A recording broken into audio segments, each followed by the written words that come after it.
Welcome back. Hope so you are doing great in your life and struggling to acquire your dream career. So today I am going to talk about the fracture reduction. जब fracture होता क्या है तो मैंने orthopaedic की पूरी playlist बना ली है। आई होप कि आपने वो देख ली होगी और आपने पूरी वॉच करनी है। इसके अंदर बहुत ही इंटरेस्टिंग इन्फॉर्मेशन है। फ्रैक्चर होता है एक बोन की कॉन्टिन्यूटी के अंदर ब्रेक हो जाना। अब ये बोन है वो ब्रेक हो गई है तो ये फ्रैक्चर कहलाता है। फ्रैक्चर के डिफरेंट पैटर्न्स होते हैं, उसकी क्लासिफिकेशन के ऊपर मैंने वीडियो बनाई है, आपने ज़रूर वॉच करनी है। अब ट्रीटमेंट के ऊपर बात करते हैं, राइट। तो फ्रैक्चर रिडक्शन ट्रीटमेंट को ही कहते हैं कि how to treat, how to repair the fracture. जो कि बोन डिसकंटिन्यू हो गई है उसको कंटिन्यूस किस तरह से बनाना है ताकि एक बंदा है या एक एनिमल है वो टांगों पे चढ़ता है। अब उसकी टांगों के अंदर वो बोन्स ही हैं जो उसको सपोर्ट प्रोवाइड करती हैं। जब उसकी बोन्स उसको सपोर्ट प्रोवाइड करेंगी तभी वो चल सकेगा। और अगर हम देखते हैं कि जब फ्रैक्चर तो डील हो जाता है, बोन्स तो ठीक हो जाती है, मगर उसकी जो कंटिन्यूटी होती है वो ठीक तरीके से नहीं होती है, वो टेढ़ी मेढ़ी हो जाती है। तो वो एनिमल चलेगा तो सही मगर उसकी चलने में, उसके गेट के अंदर वो बहुत डिफरेंस आएगा।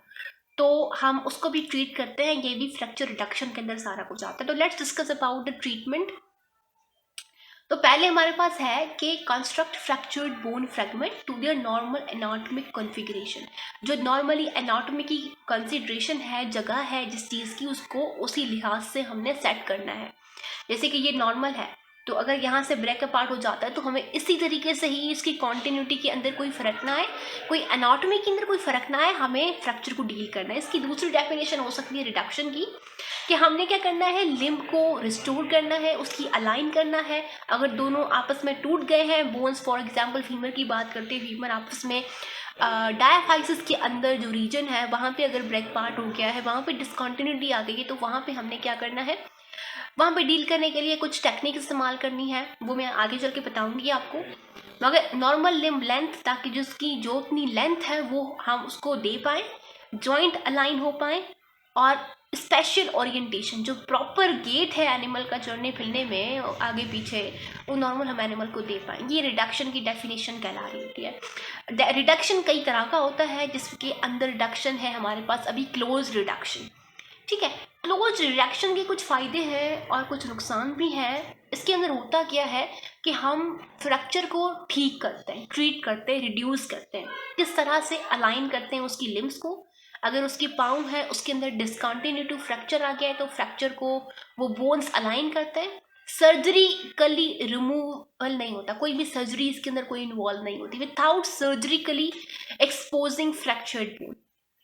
आपने देखा होगा कि आपको एक्सपोजर भी होगा इस चीज़ का कि जब भी बोन के अंदर फ्रैक्चर नॉर्मल आता है, इतना ज़्यादा हैवी नहीं आता, उसमें से ब्लड नहीं आ रहा होता, सॉफ्ट टिश्यू डैमेज नहीं होता, स्किन डैमेज नहीं होता, अंदरूनी तरीके से होता है, तो डॉक्टर जो सर्जन्स होते हैं ऑर्थोपेडिक, उसको बाहर से ही क्लोज रिडक्शन करके एक्सटर्नल कॉप्टेशन के ज़रिए से ही बाहर से बैंडेजेस लगा लेते हैं, ऊपर से प्लास्टर ऑफ पेरिस, और कुछ दिन के बाद वो प्लास्टर ऑफ पेरिस हटा देते हैं, राइट। तो ये होता है एक्सटर्नल कॉप्टेशन, जिसको क्लोज रिडक्शन की कहा जाता है, जिसमें सर्जरी इन्वॉल्व नहीं होती है।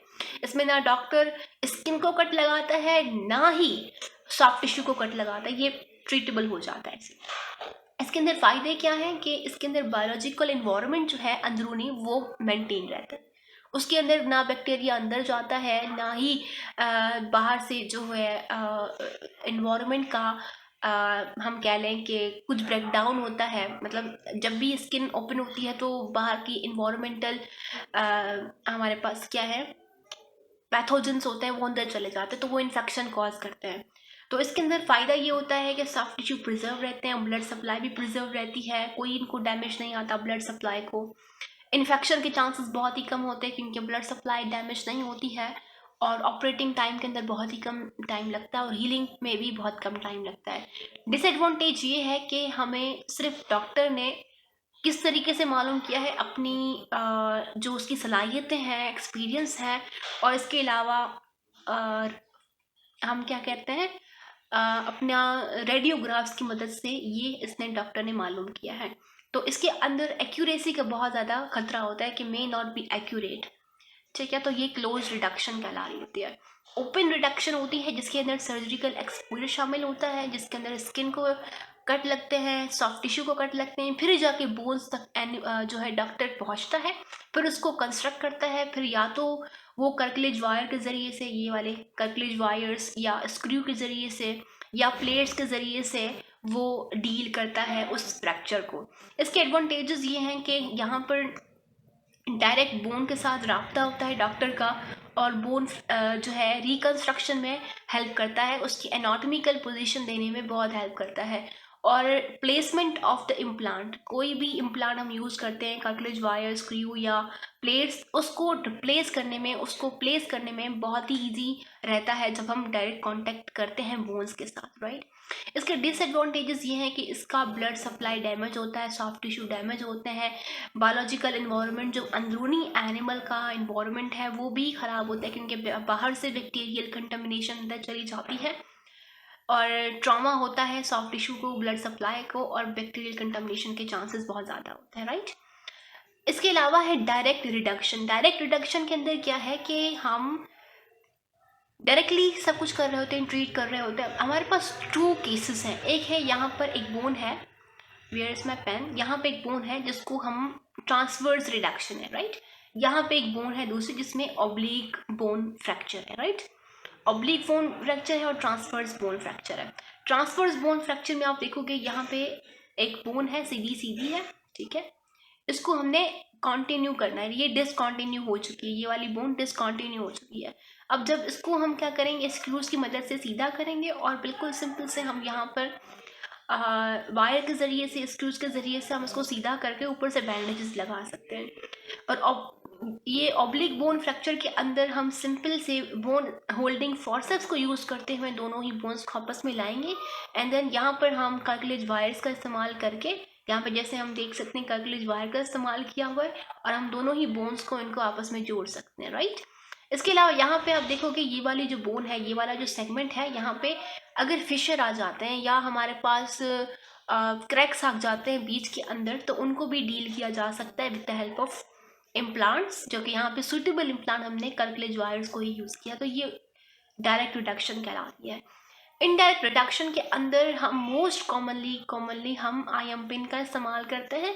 इसके अंदर क्या होता है, रिस्टोर करते हैं फ्रेगमेंट को या लिम्ब को अलाइन करते हैं by distracting the major bone segment, क्योंकि हमें पता है कि बोन सेगमेंट के अंदर 3 चीज़ें होती हैं। एक होता है उसका कॉर्टिकल पार्ट होता है, दूसरा होता है कैंसेरियस पार्ट होता है जिसको ट्रेबिक्युलर पार्ट भी कहते हैं, तीसरा जो होता है वो होता है बोन मैरो। तो इसके अंदर जो बोन मैरो बड़ा सेगमेंट कहलाता है वो डिस्टर्ब होता है बीच के अंदर से। मगर आप यहाँ पे देखिए फ्रैक्चर भी जो है वो कम्युनिकेटेड फ्रैक्चर है, तो इसके लिहाज से यहाँ पे जो सुइटेबल इसका इम्प्लांट रहेगा वो होगा IM पिन, और IM पिन जो है ये इनडायरेक्ट रिडक्शन कहला रहा होता है।